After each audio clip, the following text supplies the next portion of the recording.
తల్లిదండ్రులు కావాలని మీ కలను నెరవేర్చుకోండి హెగ్డే ఫెర్టిలిటీ సెంటర్ ద్వారా ఉచిత మొదటి కన్సల్టేషన్ పొందండి.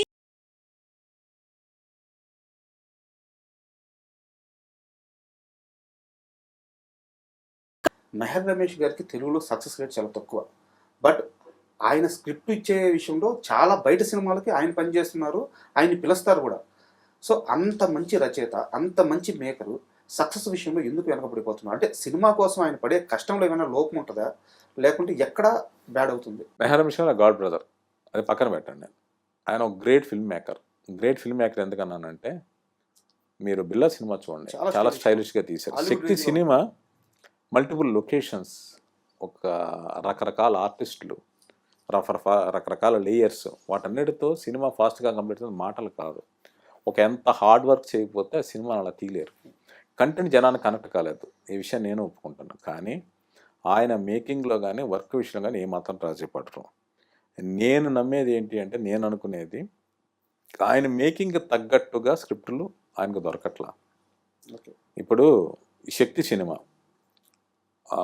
ఈ విషయం నన్ను మాట్లాడదాన్ని రమేష్ గారు ఇప్పుడు చెప్పారు నాకు. అయినప్పటికీ ఏంటంటే నిందంతా ఆయన మీద పడుతుంది కాబట్టి నేను ఇక్కడ ఈ విషయాన్ని బ్రేక్ చేస్తున్నాను. మెహర్ రమేష్ గారు శక్తికి ముందు చేద్దాం అనుకున్న కథ వేరే. ఆ కథ విని ఎన్టీఆర్ గారు ఎగ్జైట్ అయ్యి నేను చేస్తాను ఆయనే ముందుకు వచ్చారు. అలా అశ్విన్ దత్ గారు ప్రొడ్యూసర్గా వచ్చారు. ఆ కథతోనే సినిమా ఓపెనింగ్ జరిగింది. ఆ తర్వాత దత్ గారు లేదు, ఇంకా భారీ స్పాన్ ఉన్న సినిమా చేద్దాం అనుకుంటే రకరకాలుగా కథ మలుపులు తిరిగి శక్తి అనే సినిమా ఫైనల్ అవుట్పుట్ వచ్చింది.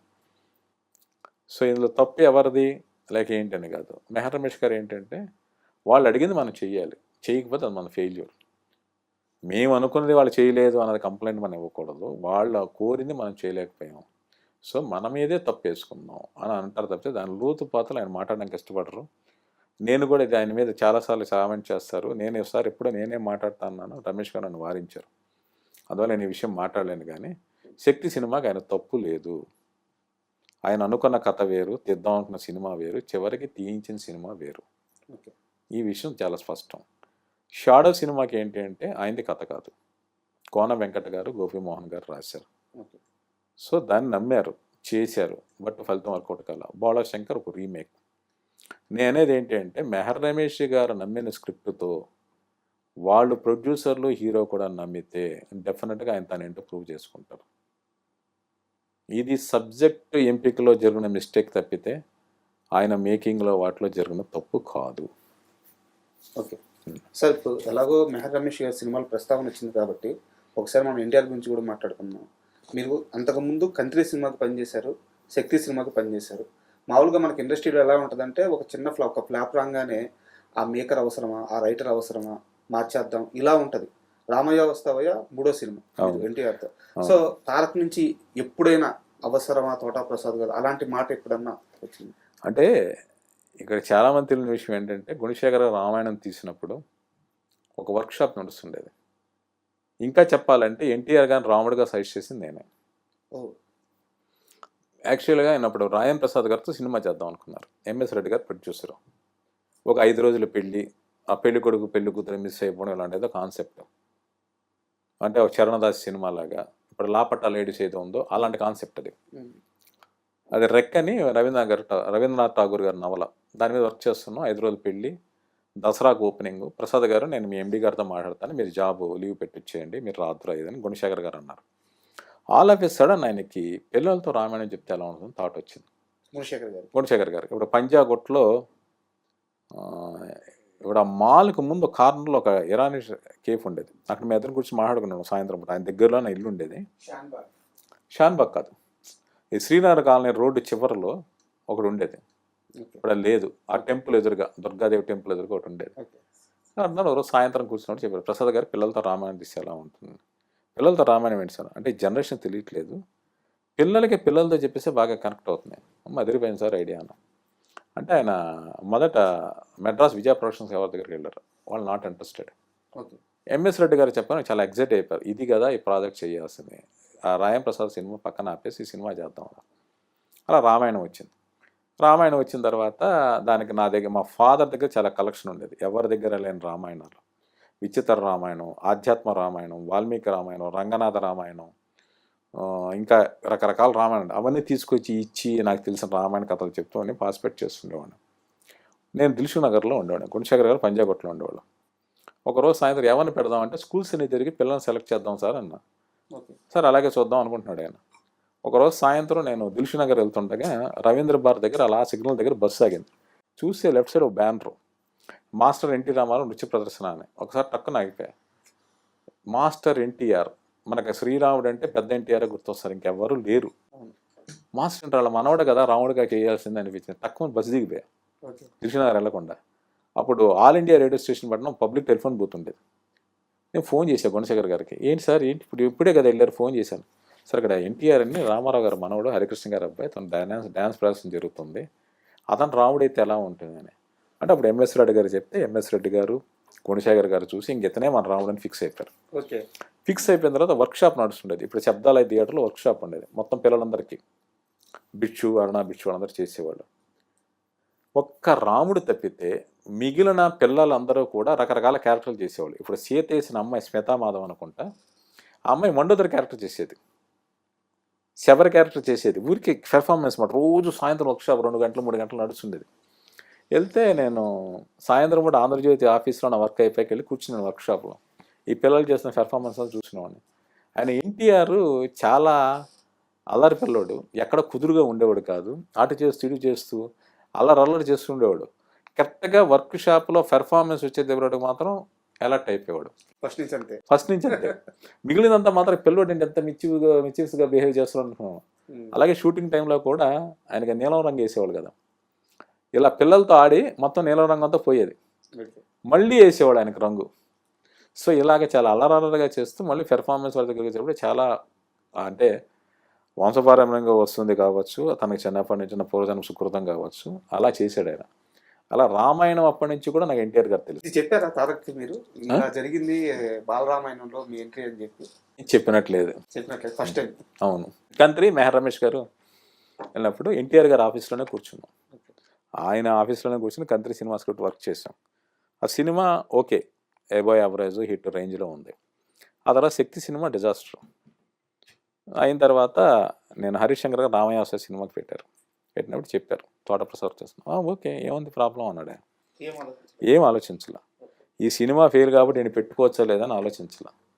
ఆయన ఒక డైరెక్టర్, నన్ను టీం మెంబర్గా యాక్సెప్ట్ చేశారు, హరీష్ శంకర్ గారు యాక్సెప్ట్ చేశారు, దిల్ రాజు గారు యాక్సెప్ట్ చేశారు. అందులో ఆయనకి ఏం అభ్యంతరం లేదు. ఇంకా చెప్పాలి అంటే ఆయనతో కూర్చుని మాట్లాడుతున్నప్పుడు రూమ్లో ఎవరైనా సిగరెట్ వెలిగిస్తే ఎన్టీఆర్ గారు, ప్రసాద్ గారు మీకేమైనా ఇబ్బందా అని బయటకు వెళ్ళిపోయి సిగరెట్ కాల్చుకోమానండి. మీ హెల్త్, నా హెల్త్ పాయింట్ ఆఫ్ వ్యూలో మాట్లాడేవాళ్ళని. ఆయన ఎప్పుడైనా సరే నాతో చాలా ఆధారపూర్వంగా మాట్లాడతాడు. సో ఆయనకి నేను చేసిన సినిమాలు డిజాస్టర్స్, వీడిని దూరం నెట్టేయాలన్న ఫీలింగ్లో ఆయన ఎప్పుడూ లేరు. ఎన్టీఆర్ గారు లేరు, అలాగే అల్లు అర్జున్ గారు లేరు. సార్ మళ్ళీ కన్నప్ప విషయానికి వస్తే, మంచు విష్ణు గారిని అందరూ మంచి బిజినెస్ మ్యాన్ అంటారు. అయితే ఇప్పుడు ఆయన సినిమాలకు ఉన్న మార్కెట్ ప్రకారం చూసుకుంటే కన్నప్ప అనేది చాలా రిస్క్ చేయడం అని అనుకోవచ్చు అనమాట. సో ఆ సినిమాకి అవుతున్న బడ్జెట్ ఏంది, ఆ సినిమా ఎంత డెలివరీ చేయబోతుంది, ఈ క్యాలిక్యులేషన్, అంటే మీరు రైటర్ కావచ్చు కానీ వాళ్ళతో ట్రావెల్ అయి ఉంటారు కాబట్టి మార్కెట్ పరంగా ఎంత రిస్క్ చేస్తున్నారు విష్ణు గారు? అంటే మంచి బిజినెస్ మ్యాన్ అంటే చాలా బిజినెస్ ఫ్యామిలీస్ ఇచ్చిన వాళ్ళు రకరకాల బిజినెస్లు నడుపుతూ ఉంటారు. ఒక తండ్రి స్థాపించిన ఒక సంస్థని నెక్స్ట్ లెవెల్ తీసుకెళ్ళడం అనేది విష్ణు గారు చేశారు. అంటే మోహన్ బాబు గారు ఆయన మహానటుడైనప్పటికీ ఆయనకి విద్యారంగం మీద చాలా మక్కువ. వాళ్ళ నాన్నగారు టీచర్ కావడం, ఈయన కెరీర్ వింగ్లో డ్రిల్ మాస్టర్ కావడం. ఎవరైనా సంపాదించిన డబ్బులు రియల్ ఎస్టేట్లో పెడతారు. మోహన్ బాబు గారు తన సంపాదించిన డబ్బులని సినిమా నిర్మాణానికి పెట్టారు. శ్రీలక్ష్మి ప్రసన్న పిక్చర్స్ బ్యానర్ పెట్టి ఎన్నెన్నో సినిమాలు తీశారు. బ్లాక్ బస్టర్స్ ఉన్నాయి, ఇండస్ట్రీ రికార్డ్స్ ఉన్నాయి, కొన్ని డిసప్పాయింట్మెంట్స్ ఉన్నాయి. అయినప్పటికీ ఆయన తన ప్రయాణాన్ని ఆపలేదు. మరోవైపు శ్రీ విద్యానికేతన్ అనే ఒక స్కూల్ని స్థాపించారు. అది ఈరోజు మోహన్ బాబు యూనివర్సిటీగా అంత స్థాయికి ఎదగడానికి కారణం మోహన్ బాబు గారు, విష్ణు గారు. దాన్ని ఇంటర్నేషనల్గా ఉన్న రకరకాల యూనివర్సిటీలకి టైఅప్ చేసి, అలా క్యాంపస్ సెలక్షన్లో వచ్చేలా చేసి, ఈ టీచింగ్ వాటన్నిటిలో కూడా ఆయన తన ఇన్వాల్వ్మెంట్తో ఈ సంస్థని స్థాయికి తీసుకొచ్చారు. ఇది ఒకటే కాదు, ఆయన రకరకాల వ్యాపారాలు ఉన్నాయి. అదే ఆయన వ్యాపార దక్షత. సో ప్రతి బిజినెస్ మ్యాను ఈ రూపాయి పెడితే మనకి ఎంత రిటర్న్ వస్తుంది, ఎప్పుడు వస్తుందో ఆలోచించే అడుగులు వేస్తాడు. కానీ విష్ణు గారిలో ఆయనలో ఎంత వ్యాపారవేత్త ఉన్నాడో అంతకు మించిన ఒక ప్యాషనేట్ పర్సన్ ఉన్నాడు. ఆ ప్యాషన్ నటన మీదే కాదు, మన కల్చర్ మీద, మన కథల మీద, మన చరిత్ర మీద ఆయనకున్న ఇష్టం అది. సో కన్నప్ప కథ అనేది మీరన్నట్టు మార్కెట్ లెక్కలు వేసుకుంటే విష్ణు గారికి ఒక 30 ఉండొచ్చు బిజినెస్, ఒక 50 ఉండొచ్చు, లేదా 100 కావచ్చు. కానీ ఆయన బిజినెస్ లెక్కలేదు. ఈ సినిమాని ఈ జనరేషన్ ఆడియన్స్కి చెప్పడానికి కేవలం తెలుగు కాదు, ప్రపంచవ్యాప్తంగా ఉన్న ప్రతి ఒక్కరికి కథ తెలియజేయాలి, శ్రీకాళహస్తి చరిత్ర తెలియాలి, కన్నప్ప కథ తెలియాలి అని సంకల్పించి తీసిన సినిమా. అందులో బడ్జెట్ లెక్కలు వేసుకోవాలి. ఈరోజు మార్కెట్ ప్రకారం అది బడ్జెట్ ఎక్కువ లేక ఆయన అనే లెక్కల పక్కన పెడితే సినిమా వచ్చిన తీరు కావచ్చు, ప్రస్తుతం సినిమా మీద క్రియేట్ అయిన బజ్ కావచ్చు, ఈ ఫిగర్స్ నథింగ్. డెఫినెట్గా చాలా రిలీజ్ అయిన 1-2 రోజుల్లోనే ఈ పెట్టిన పెట్టుబడి ఏది ఉందో ఆ రికార్డ్స్ క్రాస్ చేస్తుంది అనేసి బాగా నమ్మకంతో ఉన్నారు. మీరు చూసారు సార్ సినిమా? సినిమా నేను చూశాను. అంటే సినిమాని విష్ణు గారు ముందు చూపించారు, అంటే కథ మొదలుపెట్టినప్పుడు. ఆ తర్వాత మేము స్క్రిప్ట్ దశలో అవన్నీ చూసిన తర్వాత ఫస్ట్ న్యూజిలాండ్ చేసినట్టు ఒక రషెస్ చూపించారు మోహన్ బాబు గారు. రషెస్ ఇంకా అన్ఎడిటెడ్, డబ్బింగ్ జరగలా, యాజ్ ఇట్ ఈజ్ తీసిన రషెస్ చూపించారు. చూపిస్తే ఆయన మోహన్ బాబు గారు నాతో పాటు మిగిలిన రైటింగ్ టీం, నేను ఒక వెంటనే ఈ సినిమాకి ఒక ఫిగర్ క్రాస్ చేస్తాను సార్ అన్న. మిగిలిన వాళ్ళందరూ ఆశ్చర్యపోయి నువ్వు ఫిగర్స్ నెంబర్స్ చెప్తున్నావు ఏంటని. నాకు ఆ సినిమా అలా అనిపిస్తుంది. అంటే మోహన్ బాబు గారు ఏమి అనడం ఓం సాయిరామ్ అనుకున్నారు ఆయన అంతే. ఈ తర్వాత సినిమాకి నేను స్క్రిప్ట్ రీసెర్చ్ కావచ్చు, స్టోరీ డెవలప్మెంట్ కావచ్చు, డైలాగ్స్లో కావచ్చు నా కంట్రిబ్యూషన్ ఉంది. దాంతోపాటు ఈ సినిమా తెలుగు వర్షన్ కంప్లీట్గా డబ్బింగ్ నేను దగ్గరుండి చెప్పించాను, డైరెక్షన్ డిపార్ట్మెంట్ ఉన్నప్పటికీ. అందువల్ల డబ్బింగ్ దశలో ప్రతి సీను ప్రతి ఫ్రేమ్ ఎన్నెన్నోసార్లు చూశాను నేను.